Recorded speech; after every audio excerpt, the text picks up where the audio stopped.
from the NYC, la Rosa de concreto, Clemente, Puerto Rico, independiente, resistente, por la gente, for the people, we oppressed, living in a... My name is Rosa Clemente, and I'm the the Green Party vice presidential candidate, along with Cynthia McKinney. And we're running not to replicate a two-party system or necessarily even keep the White House, but we're running, I think, for some real power to the people and what revolution means.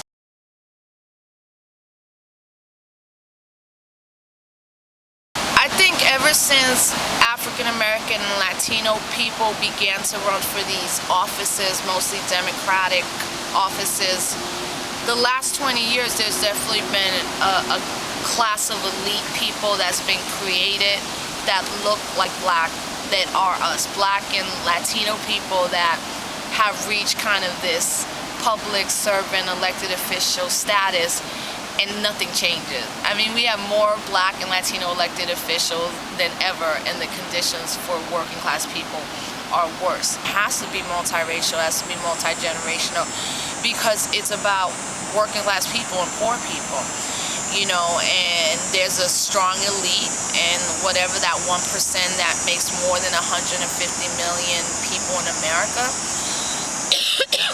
that to me is completely unacceptable. It's like a no-brainer. That's where the movement is.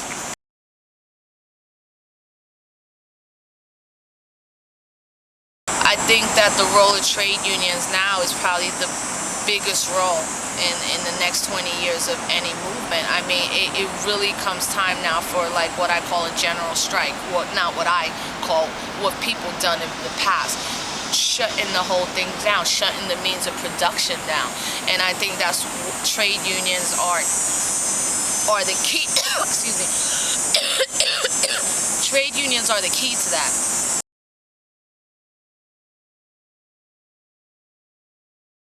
Of course, a single-payer healthcare system. Nobody should be paying for healthcare or prescriptions at all in this country. A livable wage, not a minimum wage.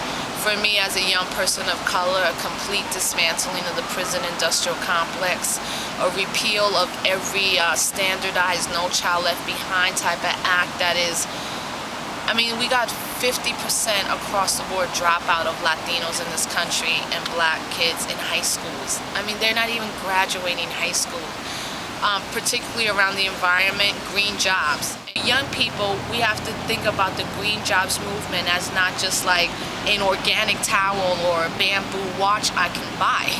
It's a movement that sustains the planet, you know, and so I'm about the green jobs movement, but even that has been politicized too, so we have to have the right politic in that movement.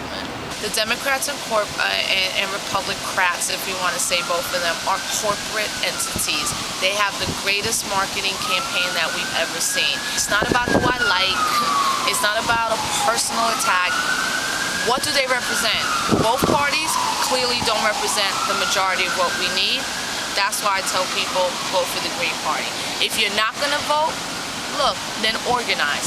I may not be the greatest candidate because I'm not forcing people to say vote green, vote green, vote green. Of course I want you to. But I'm also not one that feels that voting got us in and voting will get us out. I only feel that it's going to come from true organized movements by working class people.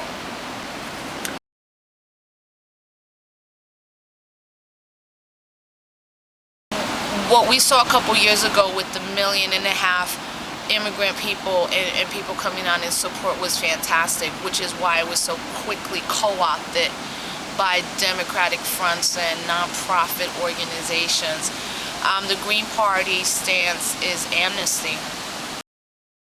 So all immigrant people that are detained, and we will not accept one family being broken up.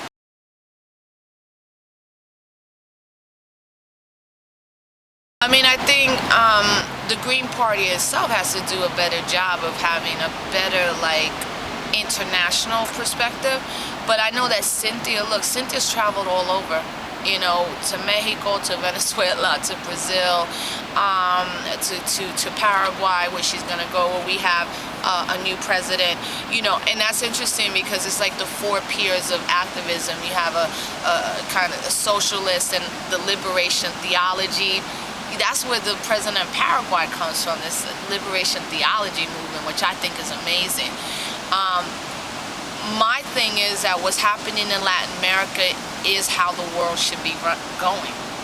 And, you know, you're right, you can't stop an idea. Like, you can't stop a movement with a fence or a border or how that exists, you know. So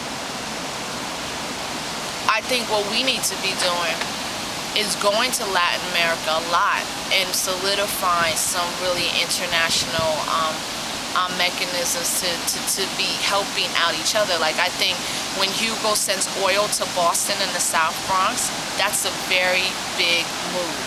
You know, when Hugo says, we're going to nationalize and you're not taking, it's not even that, we don't even want your money. We're not even going to give you oil. You know, I think that says a lot. And I think it's pretty clear that they know that they only have Colombia as a puppet and that every country in Latin America and Central America is solidifying, and it's going to happen in the Caribbean.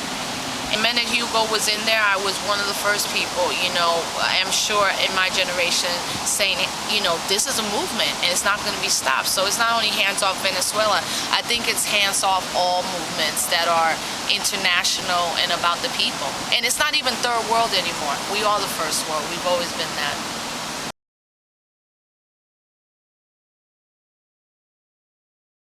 Complete withdrawal. I mean, Cynthia has even said complete withdrawal of all U.S. military bases around the world. I mean, we're the only country in the world that has military bases everywhere. And if you look in the United States of America, we don't have no other people having a military base in Brooklyn or Jersey or anywhere. I mean, imagine if Hugo said, well, I want to put a military base in there. We have interests in the South Bronx. It would never happen, you know?